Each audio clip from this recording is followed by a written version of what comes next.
Alright, hey everyone. So in this video we're going to be talking about crossfades, automation, and we're going to be taking a more in-depth look at the mixer. First, I want to let you guys know about this resource. It's called freesound.org. You can go to this website and create an account, register, log in if you already have one, and you can search for a variety of sounds. Let's just type in guitar. And what you're going to want to do is go down here to Creative Commons.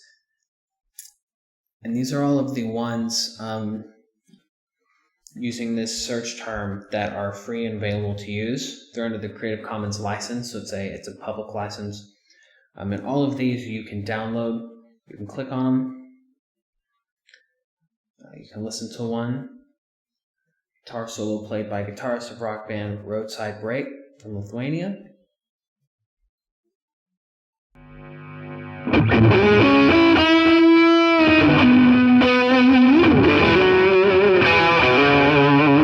Alright, that's pretty cool. So, if we like that, we can go over here to download. Download it to the destination of our choice, go back and browse more if we choose. I just wanted to let you guys know that this resource is here and available to you. Well, alright, let's get started. So this is a short little mix that I made. It's not quite finished yet, but just so you can get a taste of how powerful of a resource Freesound can be. All of these samples were pulled off of there. So let's just go ahead and listen to it, and then we'll break it down afterwards.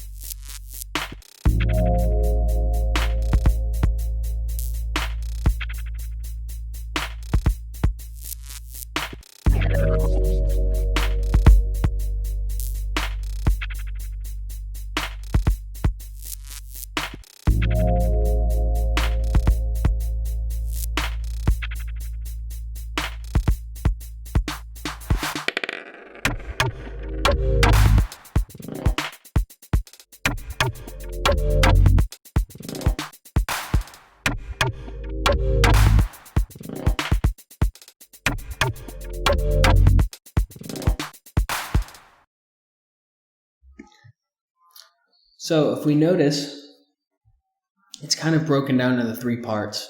We have this beginning, just this opening noise. It's kind of ambient here. And then we have this middle section, and then we have this end, and then that's just sort of where it stops. So my intention for this opening part, for this noise, was that it was going to sort of just be behind everything the whole time. It was just there to kind of fill in space. So what we might want to do, if we want, let's say, this noise, if we want this just to be behind everything, it's just to copy and paste. Now, what you're going to notice, and it won't happen this way with all sounds, but if you notice right here at the transition, whenever I play this here in a second, listen for what happens right here.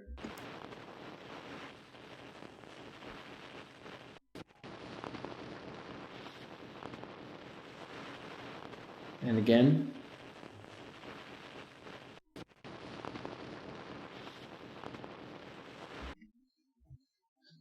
So you see that when I copied and pasted it, at the point that one region ends and the other begins, there's a bit of silence, almost like the sound ducks out and then starts back again.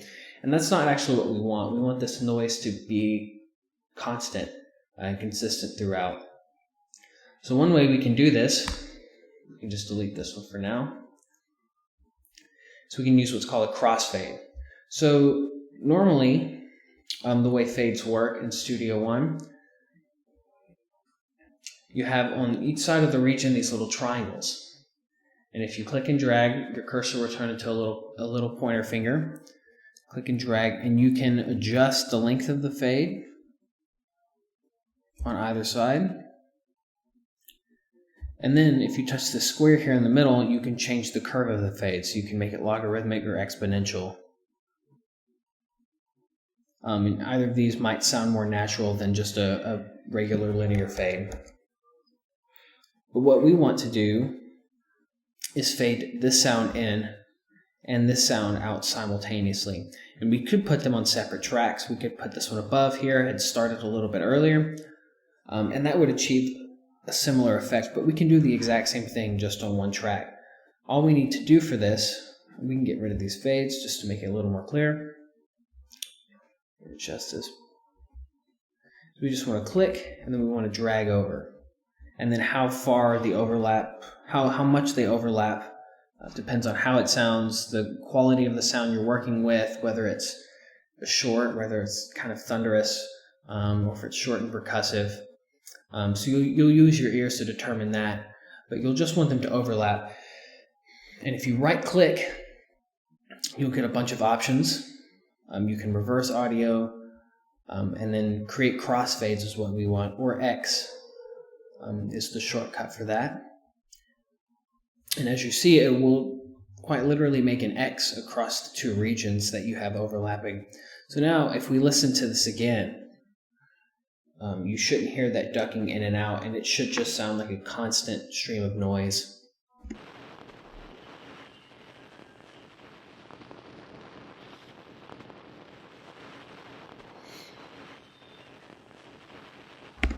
So that's what we want. Now, if we want to do this, we'll just go up to the end of this first section here. We can copy and paste both of these. And we just want to put this in here, let's say 2 more times. We can overlap this. Hit X.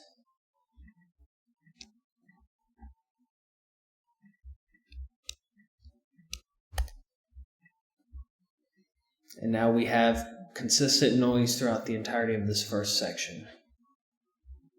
All right, so let's talk about automation now. So you have certain parameters. Let's go down here to the mixer. Let's solo this hi-hat track. And on the mixer, we have a fader. So we can adjust the overall volume. We can make the hi-hat louder. We also have the ability to pan from side to side. So if you drag this to the right, you notice it's coming out of the left speaker, your left earpiece. Left over here too. And this can be a cool way to make things more interesting with kind of very little effort. Or if you want to, let's say, if you want to like create an environment, a soundscape, you want to write a piece of music that sounds like you're in the forest. You know, you might have some birds, and the birds aren't going to be simultaneously on the left and the right of you. They might be, you know, all the way to the far right. So you might want to use pan to make some things sound more natural. But what if you want to, let's say, have the volume change over time? If you want a sound to get louder, or if you want something to sound like it's moving from the left speaker to the right speaker gradually, this is where you would use an instance of automation. So if we wanted to look at our same glitch noise, and let's say we wanted it to just kind of, generally stay quiet, but we wanted its volume to kind of fluctuate to make it sound more natural and just more ethereal in the background, we might want to automate its volume. So there's an easy way to access the automation window, and that's just by clicking A. And you see here over on the left, underneath your track names, it'll give you a display. And right now they're all set to off, but if we click this drop down arrow, 2 instantly pop up. And these are the only 2 we're going to look at right now. You can automate other parameters, and when we start using plugins, reverb, compression, and EQ, you can automate all of these different things. But right now we're just going to look at volume and pan. So if we click volume, it gives us this blue line, and this is the current volume that the track is set at right now. And if we click, we can add a node, and then we can drag this node to adjust the volume. So right now, We're at 0 dB. And let's say we want it to fade in. It's kind of a long thing. We'll drag it all the way down. Then we can just add points. Let's just add a few random ones.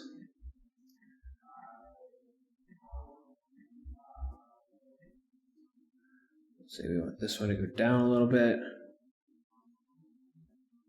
This one to go up. This one down quicker.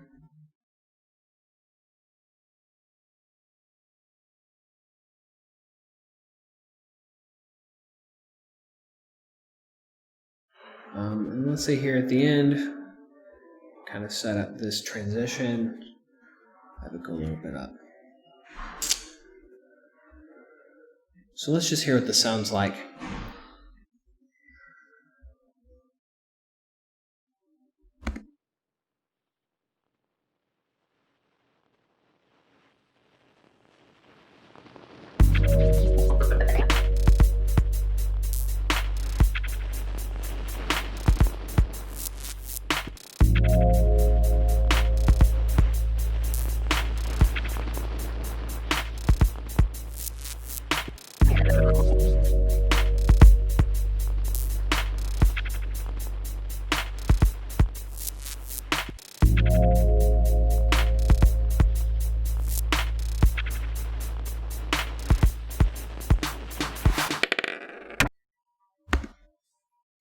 What you also might have noticed is that the automation destinations can also be viewed here on the fader. So you saw it going up and down with the notes that we input to this track. So let's take a look at the other one. Take a look at pan. And so this gives us a green line, and we can sort of still see the outline of our volume automation here. For reference, now let's say we want it to maybe pan a little freely too. Add some points.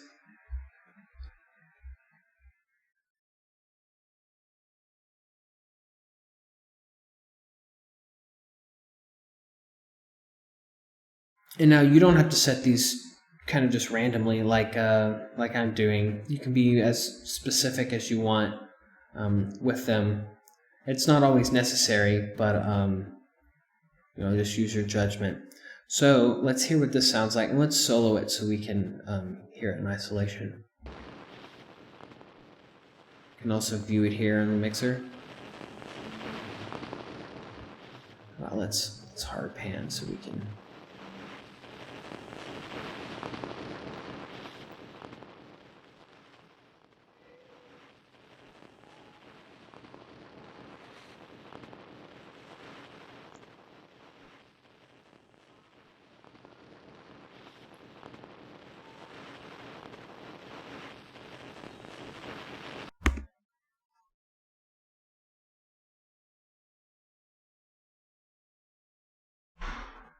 Let's pan something else, and let's be a little more intentional in our use. Let's go down here to this one, this texture.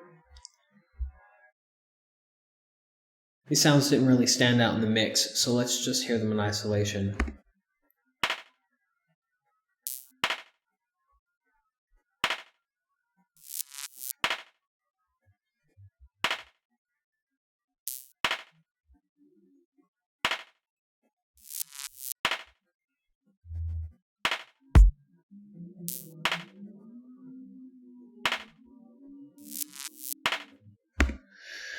So there's this almost kind of little like sizzling sound right here, and then there's 3 of them right here, and there's another one. This is what we're going to be panning. So how about let's just let's pan one of these, the far right. Whoops. Might be helpful to toggle off snap if you want to place these closer together. Right now they're all trying to snap to the grid. That can make it difficult to work with sometimes.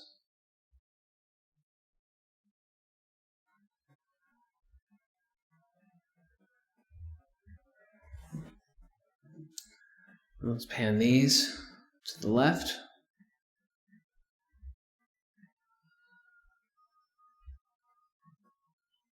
So let's hear what this sounds like.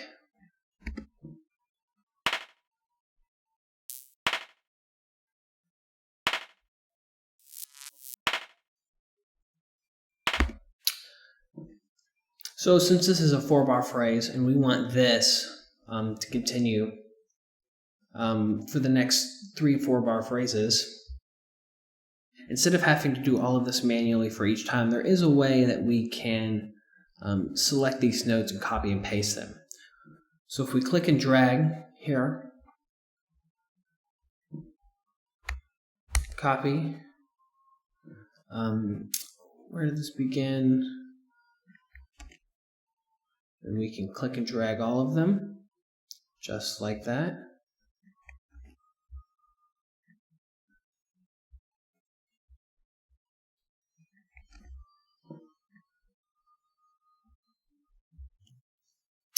And since we don't really need these here on the end anymore, we can select them and then hit delete.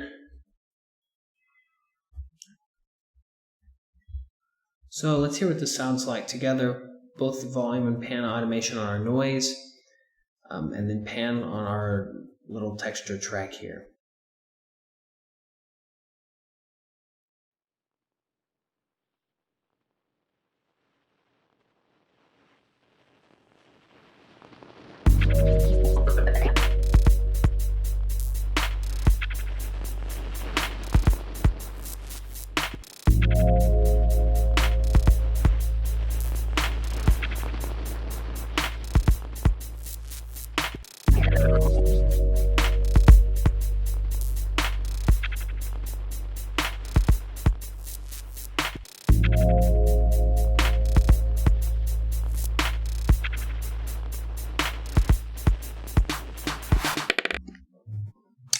Alright, I also had this idea. Let's just do this really quickly.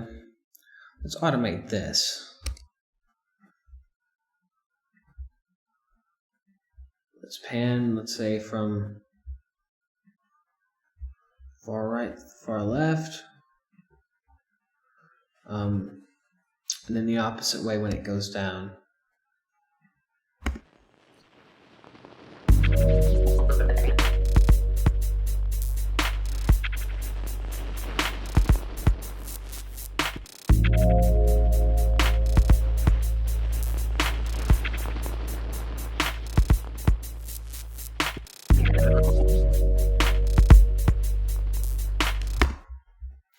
Let's do the similar thing here.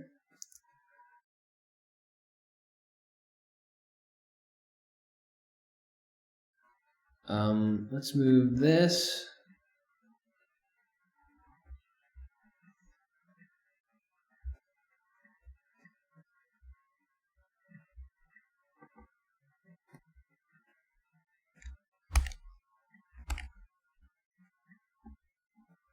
Put one on either side.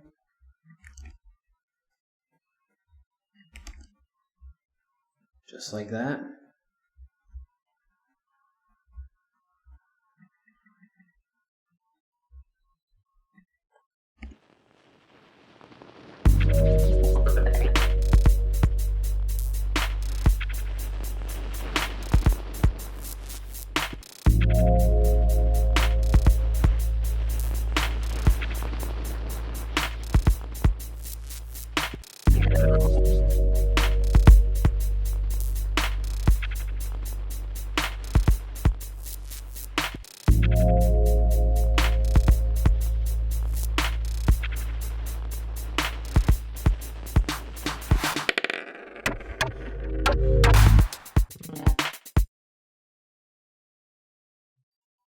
Alright, so now let's break this mixer down just a little bit more.